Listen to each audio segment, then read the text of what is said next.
This video will walk through how to set up and use the Project Priority add-on in Project Insight. To get to the add-on, you'll go to your add-ons homepage from the Insight dropdown, and you'll go to the Configure option, which will take you to this admin page. It should look fairly similar to other admin pages like Project Status or Work Status. There are a similar amount of columns here listed, where you can include the name for your priority, include the rank, which will tell Project Insight whether the priority is highest, ranked as the top, as 10, 20, 30 I have in this instance.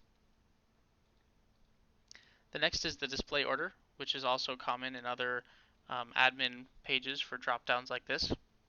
Display order will tell you what order the dropdowns will appear in the actual field when filling it out. So if I go to a project add edit form, the display will tell you what order this dropdown will appear in. Next is, which is more unique for the project priority, color and icon columns, where you can actually assign a color and an icon to each priority. If you are adding a new or editing one of these icons, you can choose the color from this drop down here from a hex number. And if you're adding a new one, you can see that you include the icon here from some of our out-of-the-box icons, and also upload a custom icon that you want.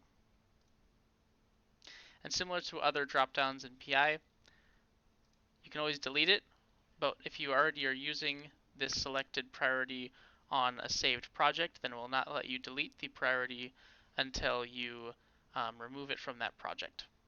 But since I don't have this selected on any projects, I can delete that. Up next is the default column.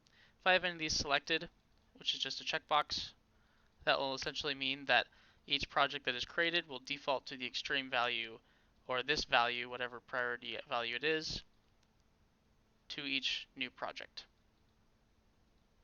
Lastly, over here, the active column. This will decide whether this priority drop-down value is actually visible in this drop-down value here. The benefit of that is that you can actually phase out any of these priorities without deleting them, and you can include them here and keep them in this priority administration without letting the users see them in the drop-down on a project. One last helpful tip for the code column here is essentially only used for integrating with other softwares or applications to essentially map the code from one priority field to another in Project Insight. Now that you've configured your project priorities, you can now select those priorities on your projects, and those will all drive the project home priority sorts or sorts on any project reports that you're running.